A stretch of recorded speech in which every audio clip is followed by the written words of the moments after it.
Welcome to Put a Word on It, a podcast presented by Men of Valor. In each episode, we're going to talk with a different man, but each one with a unique journey from brokenness to freedom. I'm your host, Rudy Kalis. I spent over 40 years as a TV sportscaster, then retired and joined the Men of Valor program as a volunteer. So join the conversation. Reconciling men to God, their families, and society.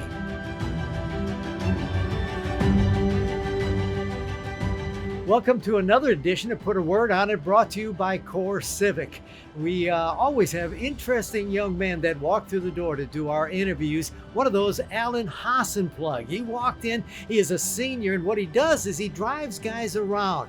First 30 days, you can't have your own car. You got to be able to spend time. And so he does that, and he uses that as an opportunity to say, stick in there. You will make it through, because he had to do it himself. Allan, you're fun. You walk in the door and I see this guy with a bald head and a big beard. What's the reason for that? Well, I've never had a beard before, so I just decided to grow one out and see what it's like. How far are you going to let it go? I don't know. I'm thinking maybe a year or maybe tomorrow. What do people say about it? They like it. They think I should trim it up, though. It's a little scraggly looking, but it's okay. Well, the other thing they tell me about you is that you're a thinker, that you're always kind of analyzing things. Is that the way you've always been? Well, I like to figure things out, you know. So yeah, you kind of got to think things through instead of just reacting. You gotta think. You know. So you can't be snowed. Somebody can't just throw stuff at you and you just accept it. You've got to analyze it. A little sometimes, yeah. I guess it would just depend on the situation. Tell me about growing up. You mentioned Centerville, Tennessee. That's just down the road from where we are here. Yes. What was it like there? How long were you there? I was there off and on for years. In '88, I moved to Florida from Centerville. I was in 4th grade, and I stayed down there for a few years. My brother had went into the Navy, and my parents got a divorce, so my dad moved to Fort Lauderdale. My mom moved to Deltona, and my brother was stationed in Jacksonville. So we were kind of spread out there. So I stayed there for a few years, and I guess 9th grade went back to Centerville.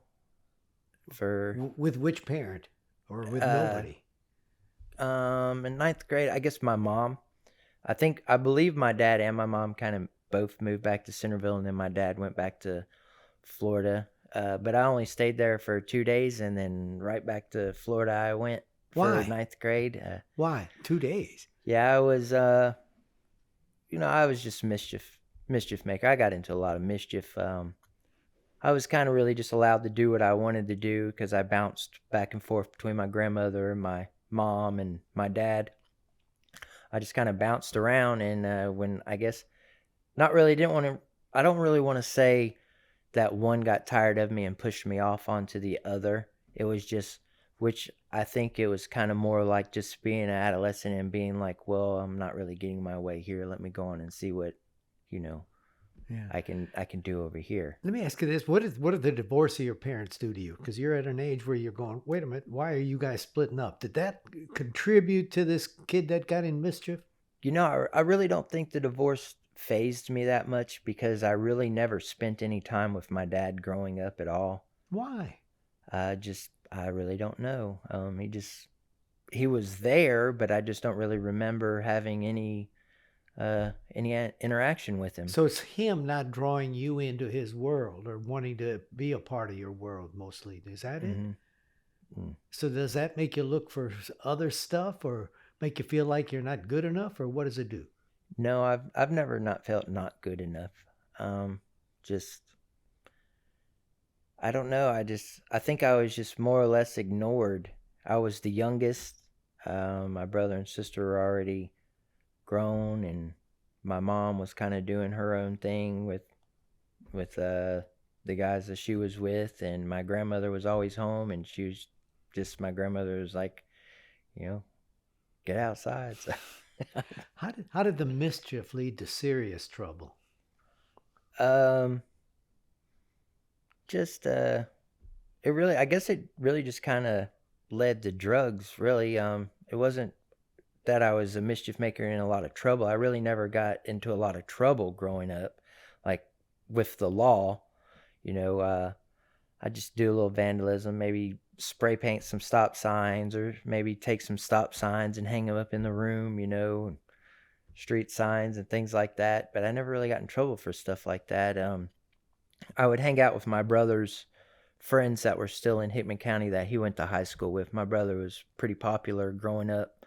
He was in football, and I always had fast trucks, and he was just liked, So all of his friends led to my sister's friends. They were all close in age, and so when I came back from Florida, going into 10th grade, I met up with a bunch of them, and I was always out with them partying and things like that. And then I met my own group of friends, and I was kind of like I always had a vehicle, since I was younger, since I was probably 13 or 14. I'd always had a vehicle, no driver's license, but always had a vehicle from just stepdads and things like that. They would get me vehicles, and I would drive them around and drive my grandmother's vehicle. And so the friends that I met would ride with me, so they kind of looked up to me because, I guess I was the kid that had the ride. I don't know. But was drugs involved in that? Oh, yeah. Yeah. Is that a lot of pot smoking. Well, what eventually led you to incarceration? Ooh, well, that's a tough question there. I had a wife. I was with my wife for 10 years. We were married for 8. One day, her sister had real bad health, CPOD, and they called hospice in on her. She'd been in the hospital, and my wife called me, and I was out in town that day. She called me. She's like, "Hey, you got to get home. They called hospice in on my sister. We got to get to the hospital." I was like, all right. So I got there and went in and said, "Hey, let's go," and went to go get my truck. And she was, I needed to get gas, and she was like, "No, let's just take Dad's Jeep."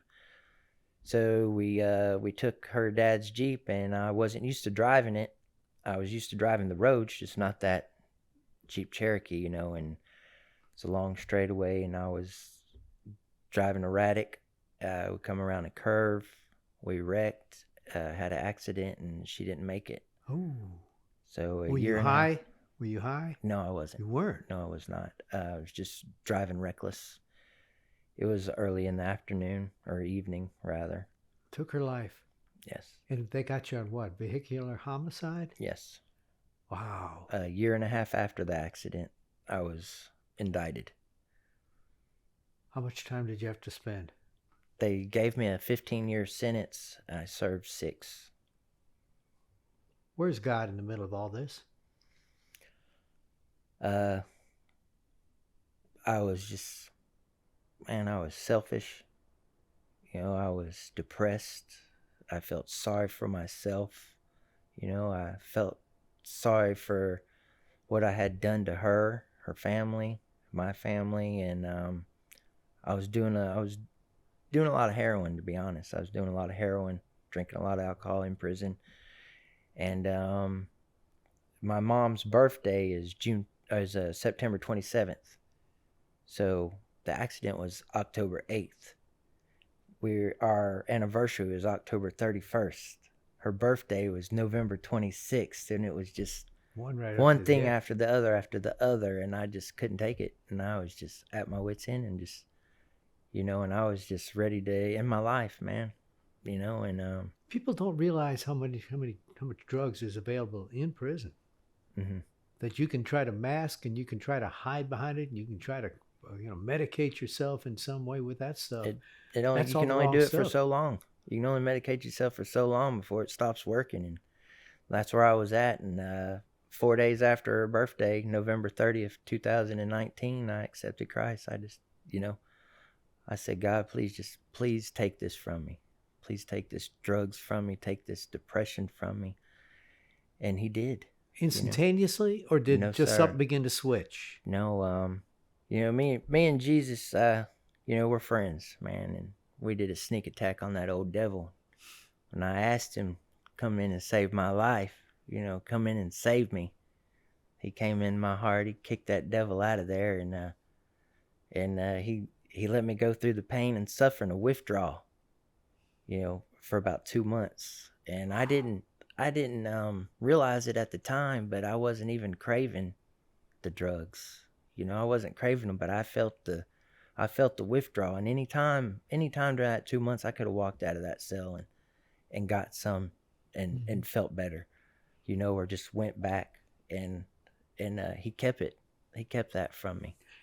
People think that God does it all, but there's a partnership. Like, you've got to have enough determination and discipline in yourself to say, you help me, but I'm fighting through this. Is that right? That's right. I didn't know God. I mean, I knew who people said Jesus was, and I never sat down and read his word, even though my Uncle Lance, very God-fearing man, loved Jesus, he loved God. He knows God.